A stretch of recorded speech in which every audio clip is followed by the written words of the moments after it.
The incident is pertaining to a murder which was reported near the holy site in Gogol. Patoda police station has initiated the investigation and has registered an FIR invoking serious sections which include murder, criminal conspiracy, criminal intimidation, and forming an unlawful assembly. So, in connection, my clients were arrested. Those are, I'll tell you their names: Akram, by name Akram, Mr. Ubaid, Mr. Alam, and Mr. Latif. We are representing Mr. Ubaid, Alam, and Latif, accused number 2, 3, and 4.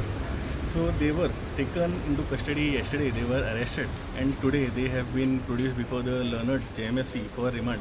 They have been granted 7 days of PC to carry out the further investigation. The remand will end on Saturday, coming Saturday.